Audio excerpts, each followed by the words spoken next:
हिंदू मुसलमान दोनों के साथ भेदभाव नहीं किया यूपीएससी में, हिंदू मुसलमान दोनों के साथ भेदभाव नहीं किया आयुष्मान कार्ड में, हिंदू मुसलमान किया भेदभाव नहीं किया उज्ज्वला योजना में, हिंदू मुसलमान किया भेदभाव नहीं किया प्रधानमंत्री आवास योजना में। कि जिल्लत से मोदी जी ने निकाला, एक मोदी जी ने 370-35 से समाप्त कर दी। खत्म कर दो उन लोगों को जो इफ्तार पार्टी में 1 साल टोपी पहन कर आते थे, 5 साल मुसलमानों को टोपियां पहनाते थे।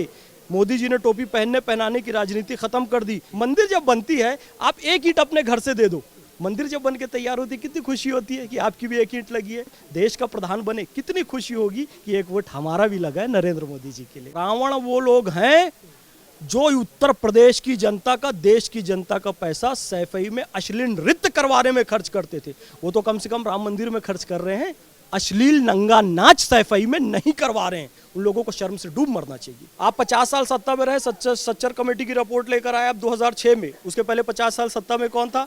कांग्रेस थी। और फिर कहते हैं जी मुसलमानों की दुर्दशा का कारण मोदी है। यार सत्ता में तुम रहे तो दोषी तुम हुए ना, शर्म करो, दोषी तो तुम हुए। मोदी के राज में मुस्लिम लड़के लड़कियां IAS IPS बन रहे हैं ना। संविधान खत्म होने वाला है, ना देश खत्म होने वाला है।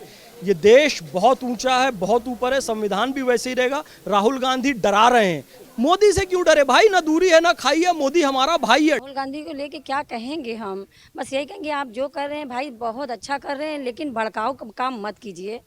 हाँ, हम तो फूल ही खिलाएंगे। काशी की नगरी से आप क्या संदेश देना चाहेंगे? काशी की नगरी से मैं संदेश देना चाहूँगा कि काशी की जनता इतनी सौभाग्यशाली है कि मैं रायपुर छत्तीसगढ़ से हूँ, मैंने वोट दिया बृजमोहन अग्रवाल जी को। अब वो समर्थन देंगे केंद्र में किसको, वो सोचने वाली बात है। लेकिन काशी की जनता इतनी सौभाग्यशाली है कि वो सीधे प्रधानमंत्री नरेंद्र मोदी जी को वोट देगी। यानी हमारे क्षेत्र के रायपुर के सांसद बृजमोहन अग्रवाल जी को हमने दिया, वो नरेंद्र मोदी जी को सपोर्ट करेंगे। यहाँ के लोगों को कोई माध्यम की जरूरत नहीं है, वो सीधा नरेंद्र मोदी, सीधा प्रधानमंत्री को वोट देंगे। कितनी सौभाग्यशाली है सीट। बाबा विश्वनाथ की नगरी है ये, उस्ताद बिस्मिल्लाह खां की नगरी है, जिन्होंने 1947 में पहली बार बैठ कर लाल किले में शहनाई बजाई थी आज़ादी की, उनकी नगरी है। ये संत रविदास की नगरी है। कितने सौभाग्यशाली है। माँ गंगा की नगरी है, बाबा काशी विश्वनाथ की नगरी, कर्नल निजामुद्दीन की नगरी है, सुभाष चंद्र बोस जी के जो सेना में रहे, ये उनकी नगरी है। मुंशी प्रेमचंद की नगरी है।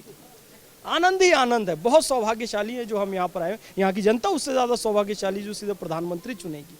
देखिए, एक तरफ कुछ नेता मुसलमानों को बरगलाने के लिए या बहकाने के लिए वोट जिहाद की अपील करते हैं। एक तरफ मोदी कहते हैं सबका साथ सबका विकास। पैगंबर हजरत मोहम्मद सल्लल्लाहु अलैहि वसल्लम को सादिक कहा गया। हमारे नबी हैं जिनका हम कलमा पढ़ते हैं, ला इलाहा इल्लल्लाह मुहम्मदुर रसूलुल्लाह, उन्हें सादिक यानी सच्चा कहा गया, अमीन यानी अमानतदार कहा गया। यानी मुसलमान हो तो सदा सच बोलो, सच बोलो। इस बात को स्वीकारो कि आयुष्मान कार्ड में राम सिंह को यदि 5 लाख मिला तो रहीम खान का भी इलाज किया गया, भेद नहीं हुआ। इस बात को स्वीकारो कि अमीना बेगम को यदि सिलेंडर मिला उज्ज्वला योजना में, लक्ष्मीबाई को भी मिला। अमीना बेगम बुर्खा पहनी है इसलिए उसे भगाया नहीं गया। मोदी जी ने प्रधानमंत्री आवास योजना के तहत, हम अभी मुबारकपुर में थे आजमगढ़ के, मुस्लिम बहुल गांव, 2000 मुस्लिम परिवारों को 2.5 लाख रुपए मिला है। इन योजनाओं में भेदभाव नहीं हुआ। सच बोलो ना, मुस्लिम भेदभाव करता है कहते हो। 50 से ज्यादा मुस्लिम लड़के लड़कियां इस बार कलेक्टर SP बने, UPSC की परीक्षा क्लियर किए। सच बोलो, मोदी जी ने कहा कि ईद में हमारे घर में खाना नहीं बनता था, मुस्लिम भाई बहन हमारे घर खाना भेजते थे, हम भी ताजिए के नीचे से जाते थे। ये सच्चाई को आप स्वीकार क्यों नहीं करते हो? आपको जिल्लत से निकाला, इंस्टेंट ट्रिपल तलाक की जिल्लत से मोदी जी ने निकाला। ये काम मुस्लिम विद्वानों को करना चाहिए था, ये काम मुस्लिम विद्वानों को करना चाहिए था, मुस्लिम उलमा मुफ्तियों को करना चाहिए था। वो काम किसने किया? मोदी जी ने किया। 370-35 से जब तक बनी रही ना, यदि काशी बनारस का एक मुस्लिम लड़का कश्मीर की लड़की से निकाह करना चाहता था तो नहीं कर सकता था, पाकिस्तान का आके कर सकता था। कितनी जिल्लत वाली बात थी ये। काशी एक बनारस के लड़के के लिए, यहाँ के मुसलमानों के लिए, भारत के दूसरे मुसलमानों के लिए। कश्मीर से कोई पाकिस्तानी लड़का आकर कश्मीरी लड़की से शादी कर सकता था, यहाँ का नहीं कर सकता था। मोदी जी ने 370-35 से समाप्त कर दी। अब काशी का भी लड़का जाकर कश्मीरी लड़की से निकाह कर सकता है। तो हमारे नबी को यदि सादिक यानी सच्चा कहा गया तो हर मुसलमान को इस सच्चाई को स्वीकार करना चाहिए कि सबका साथ सबका विकास, सबका विश्वास के साथ ये नीति चली है। पैगंबर हजरत मोहम्मद सल्लल्लाहु अलैहि वसल्लम ने कहा बेटी बचाओ, बेटियों को जिंदा दफन मत करो। मोदी जी ने वही तो कहा, बेटियों को घर में मत पालो, कि बेटी बचाओ बेटी पढ़ाओ। हमारे नबी की सुन्नत को आगे बढ़ा रहे हैं। सफाई हमारे ईमान की पहचान है, ये इस्लाम कहता है। मोदी जी ने स्वच्छ भारत अभियान चलाया, इस बात को मुसलमान स्वीकार करें। खत्म कर दो उन लोगों को जो इफ्तार पार्टी में 1 साल टोपी पहन कर आते थे, 5 साल मुसलमानों को टोपियां पहनाते थे। मोदी जी ने टोपी पहनने पहनाने की राजनीति खत्म कर दी। सियासत में जरूरी है रवादारी समझता है, वो रोजा तो नहीं रखता पर अफ्तारी समझता है। अफ्तार पार्टी देते थे, 1 साल टोपी पहन के आते थे, 5 साल मुसलमानों को टोपी पहनाते थे। ये राजनीति मोदी जी ने खत्म कर दी। अल्लाह सबको नेक हिदायत दे। मैं तो यही दुआ करता हूँ, मोदी जी को वोट दीजिए, फिर से प्रधानमंत्री बनाइए। मंदिर मस्जिद में जब हमारी 1 ईंट लगती है मेरे भाई केशव भाई, मंदिर जब बनती है आप 1 ईंट अपने घर से दे दो। मंदिर जब बन के तैयार होती है कितनी खुशी होती है कि आपकी भी 1 ईंट लगी है। मस्जिद बने 1 ईंट हम दे दें, कितनी खुशी होती है। मस्जिद में हमारी ईंट लगी, देश का प्रधान बने, कितनी खुशी होगी कि 1 वोट हमारा भी लगा है नरेंद्र मोदी जी के लिए। लेकिन विपक्ष पूरा जब ये कहता है कि पीएम मोदी केवल नफरत की राजनीति और हिंदू मुसलमान करते हैं। बता दिया मैं पूरी बात, हिंदू मुसलमान करते हैं ना। हिंदू मुसलमान दोनों के साथ भेदभाव नहीं किया यूपीएससी में, हिंदू मुसलमान दोनों के साथ भेदभाव नहीं किया आयुष्मान कार्ड में, हिंदू मुसलमान किया भेदभाव नहीं किया उज्ज्वला योजना में, हिंदू मुसलमान किया भेदभाव नहीं किया प्रधानमंत्री आवास योजना में, हिंदू मुसलमान प्रधानमंत्री जी ने किया। किसी योजना में कोई भेदभाव नहीं किया, सबका साथ सबका विकास सबका विश्वास किया। ऐसे करते हैं। आप बताइए मोदी जी उनके पास कोई विषय ही नहीं है। कल मैं वहां पर टाइम्स नाउ के डिबेट में बैठा हुआ था, वो तहसीन पूना वाला है, कहते मोदी जी रावण है। अरे यार शर्म कर भाई, तेरे पास कोई मुद्दा नहीं है। मोदी जी रावण है, कहते रावण वो लोग हैं जो उत्तर प्रदेश की जनता का, देश की जनता का पैसा सैफई में अश्लील नृत्य करवाने में खर्च करते थे। वो तो कम से कम राम मंदिर में खर्च कर रहे हैं, एक शुभ काम में कर रहे हैं। उन्होंने मस्जिद के लिए भी जगह दी, वो उसमें पैसा खर्च कर रहे हैं। वो सब शुभत्व में पैसा खर्चा कर रहे हैं, धार्मिक कार्यों में कर रहे हैं, जनता के कल्याण के लिए कर रहे हैं। अश्लील नंगा नाच सैफई में नहीं करवा रहे हैं। उन लोगों को शर्म से डूब मरना चाहिए। हाल ही में एक इंटरव्यू के दौरान मोदी जी ने कहा था कि मुस्लिम बुद्धिजीवी वर्ग जो है मुसलमानों को, उसको विचार करना चाहिए। कहीं ना कहीं वो भ्रमित हो रहा है। आपको लगता है कि मुस्लिम समाज भ्रमित हो रहा है? मुस्लिम बुद्धिजीवी भ्रमित नहीं हो रहा है। जो पढ़े लिखे लोग नहीं हैं उनको वर्गलाकर मुस्लिम के निचले तबके को वोट बैंक बनाया गया, उन्हें बंधुआ मजदूर बनाया गया। उनको पता है यार ये पंजा कोई दाढ़ी टोपी वाला है, साहब पंजा कोई देगा, दाढ़ी टोपी वाला है वो साइकिल को देगा, ये हाथी कोई देगा। क्यों देगा भाई? आप 50 साल सत्ता में रहे, सच्चर कमेटी की रिपोर्ट लेकर आए आप 2006 में। उसके पहले 50 साल सत्ता में कौन था? कांग्रेस थी। और फिर कहते हैं जी मुसलमानों की दुर्दशा का कारण मोदी है। यार सत्ता में तुम रहे तो दोषी तुम हुए ना। सच्चर कमेटी की रिपोर्ट में क्या कहा गया? मुसलमान शिक्षा में सबसे पीछे, आर्थिक स्थिति में सबसे पीछे, सैनिटेशन में सबसे पीछे, कच्चे मकान मुसलमानों के सबसे ज्यादा। दोषी कौन? मोदी। शर्म करो, दोषी तो तुम हुए। मोदी के राज में मुस्लिम लड़के लड़कियां IAS IPS बन रहे हैं, 50 से ज्यादा मुस्लिम लड़के लड़कियां कलेक्टर कमिश्नर बने। ये सच्चाई है। पूरा जितना भी विपक्षी इंडी गठबंधन कहें या विपक्षी जो भी नेता कहें, उनका एक ही मुद्दा रहता है, अगर देश को बचाना है, संविधान को बचाना है और सबसे बड़ी बात महंगाई और बेरोजगारी से अगर बचाना है तो इंडी गठबंधन को लाओ, मोदी को हटाओ। महंगाई और बेरोजगारी, मेरे भाई भरपूर इस देश में रोजगार है और आप महंगाई बढ़ रही है। लोग ज्यादा सोना खरीद रहे हैं, आप रिकॉर्ड उठाकर देख लो। सोना इसका रेट इसलिए नहीं बढ़ रहा है कि सोना महंगा हो गया। जब लोग कोई भी चीज ज्यादा खरीदेंगे ना तो उसका रेट बढ़ेगा। मोदी के राज में रोजगार बढ़ा है, लोगों की क्रय क्षमता बढ़ी है, इसलिए चीजें महंगी हुई है। कोई भी कार का नया मॉडल आ जाए, कार तो जी बड़े लोग खरीदे, अरे मोटरसाइकिल का कोई नया मॉडल आ जाए, ट्रैक्टर का कोई नया मॉडल आ जाए, लाइन लगी रहती है।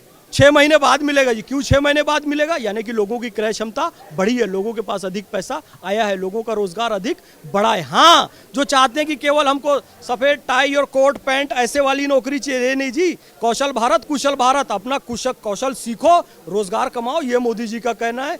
किसी को भीख नहीं मिलेगी, हर किसी को रोजगार मिलेगा, ये मोदी जी। संविधान का जो डर है, संविधान खत्म हो जाएगा, लोकतंत्र खत्म हो जाएगा, जो राहुल गांधी कहते हैं अगर मोदी सरकार तीसरी बार आ गई तो। ये डराने का काम करते हैं ना। संविधान खत्म होने वाला है, ना ये देश खत्म होने वाला है। ये देश बहुत ऊंचा है, बहुत ऊपर है, संविधान भी वैसे ही रहेगा। राहुल गांधी डरा रहे हैं, लेकिन फिर मैं एक बात कहता हूँ, हम मुस्लिम हैं, कुरान शरीफ में लिखा है कि ऐ मुसलमानों अल्लाह से डरो। राहुल गांधी हमको ये बताते हैं, अखिलेश हमको ये बताते हैं, मायावती ये बताती है कि ऐ मुसलमानों मोदी से डरो। ये हमारे ईमान में खलल पैदा कर सकते हैं। हम केवल ये कहना चाहते हैं हम अल्लाह के अलावा किसी से नहीं डरते। मोदी से क्यों डरे भाई? ना दूरी है ना खाई है, मोदी हमारा भाई है। डरेगा मुसलमान सिर्फ अल्लाह से, मोदी को गले लगाएगा। मोदी हमारा भाई है, मोदी हमारा भाई, ये नारा है हमारा। ना दूरी है ना खाई है, मोदी हमारा भाई। हम लोग ये पूरे भारत में नारा दे रहे हैं। मेरा नाम शेर अली खान है, जनपद लखीमपुर खीरी से हूँ।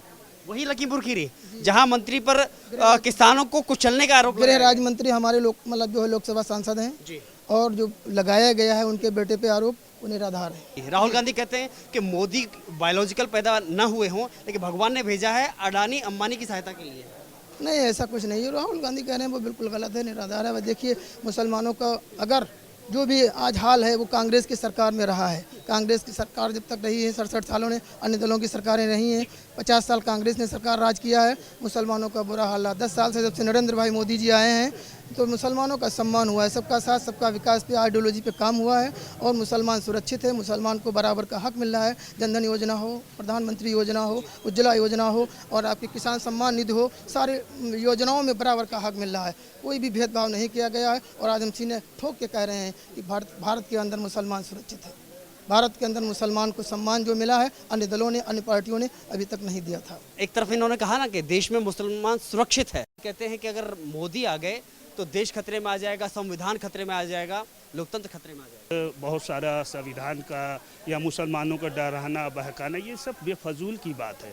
अरे भाई, मोदी जी ने कहा सबका साथ सबका विश्वास, और आज वो लग रहा है। मोदी जी ने अगर कुछ दिया है तो कोई जात तो नहीं उन्होंने देखा ना कि हम हिंदू है या मुसलमान है, मुसलमान को इतना नहीं मिलना चाहिए, हिंदू को इतना नहीं मिलना चाहिए। ये तो भेदभाव नहीं है। जो भी उनकी स्कीम है, चाहे उज्ज्वल योजना हो, चाहे ये आवास योजना हो, चाहे जो है ये 5 लाख का जो लोगों का इलाज का मिल रहा है, 5 लाख जो दिया है इलाज कराने के लिए, तो आज वो अच्छे बड़े अस्पताल में उनका इलाज हो रहा है। चाहे ऑपरेशन को हो या कोई भी परेशानी हो, वो 5 लाख से अच्छे इलाज करा रहे हैं। लेकिन इसके बावजूद वो कहा जाता है कि मोदी नफरत की राजनीति। हाँ, अब आ जाइए, इस पे आ जाइए। मोदी जी कौन सी नफरत की राजनीति किया? कौन से उनके राज में दंगा हुआ? कौन सा उनके राज्य में मुसलमानों का नुकसान हुआ? जरा ये बता दी। आज की बनारस की मैं बात कर रहा हूँ। आज बनारस मोदी जी के साथ 20 से 30 हज़ार मुसलमान उनके साथ है और 20 से 30 हज़ार लोगों को मैं ले जाकर उनको वोट बीजेपी पे करवाऊंगा और मोदी जी की ही सरकार बनेगी। राहुल गांधी जो कहते हैं कि जो नफरत का बाजार जो है उसमें मोहब्बत की दुकान मैं खोलने आया हूँ। जो नफरत का बाजार मोदी ने तैयार किया। अच्छा, मोदी जी ने कौन सा नफरत की बाजार उन्होंने तैयार किया? अरे नफरत की बाजार तो आपने शुरू किया ना। आपके दौर से ही तो नफरत की बाजार, तमाम जो है सिस्टम बनाया आपने। नफरत की बाजार आपने 57 साल ना सरकार आपकी रही, आपने क्या किया मुसलमानों के लिए? कितने लोगों को आपने जो है राज्यसभा सांसद, हमें सपा बसपा कांग्रेस गठबंधन की जितनी भी पार्टियां हैं, कितने मुसलमान उनके दौर पे राज्यसभा सांसद हैं? जरा आप पूछ लीजिए पत्रकार महोदय। काशी से एक मुस्लिम बुद्धिजीवी होने के नाते क्या संदेश देना चाहेंगे? मैं यही संदेश देना चाहूँगा कि जो जीत रहा है उसको जिताइए। और सभी को मालूम है कि यहाँ से, काशी से, बनारस से हमारे प्रधानमंत्री नरेंद्र मोदी जी जीत रहे हैं अच्छे वोटों के साथ, और इस बार वो 8 लाख से कम नहीं ऊपर जा सकता है, कम नहीं। क्या नाम है आपका? खुर्शीदा बानो। तो अभी आप काशी निवासी हैं और काशी में तो बम बम भोले तो होता ही है। लेकिन सबसे बड़ी बात है 3 तलाक के मसले को लेकर के कहा जाता है कि नहीं, मुस्लिम समाज नाराज रहता है लेकिन महिलाएं खुश रहती हैं। इस पर आपकी क्या टिप्पणी? बिल्कुल एकदम सही। महिलाएं क्या ये सोच है, मुस्लिम समाज के लोग तो नाराज़ हो गए हैं क्योंकि ये जेंट्स लोग पे बहुत बड़ा वो आ गया ना, और हम महिलाओं के लिए बहुत ही बड़ी जीत हो गई। हमारे नरेंद्र मोदी जी ने जो काम किया है और पिछले जो सरकार है उन्होंने कोई भी ये इसके बारे में नहीं सोचा। हम मुस्लिम औरतों के लाइफ के लिए कुछ भी उन्होंने नहीं सोचा। आज नरेंद्र मोदी के आने से हमारी सबसे बड़ा तो हम मुसलमान औरतों का फ़ायदा हुआ है। तो हम तो यही कहेंगे कि हमारे नरेंद्र मोदी जी के आने से हमारा सबसे बड़ा विकास हुआ है। आप मानते हैं कि जो राहुल गांधी कहते हैं कि मोदी जी नफरत की राजनीति करते हैं या हिंदू मुसलमान करते हैं? बिल्कुल गलत कहते हैं राहुल जी। मोदी जी नफ़रत का कोई भी दुकान नहीं किए हैं, बल्कि मोहब्बत का सब किए हैं। मोहब्बत का ये है कि आप देख लीजिए कि कहीं जाके उनका हम कहीं बहुत उनके हम न्यूज़ देखते हैं, कहीं भी कोई ऐसा बात नहीं बोलते जो हमारे दिल को तकलीफ़ पहुँचे। राहुल गांधी को लेके क्या कहेंगे? राहुल गांधी को लेके क्या कहेंगे हम? बस यही कहेंगे आप जो कर रहे हैं भाई बहुत अच्छा कर रहे हैं, लेकिन भड़काऊ काम मत कीजिए। हाँ, हम तो फूल ही खिलाएंगे।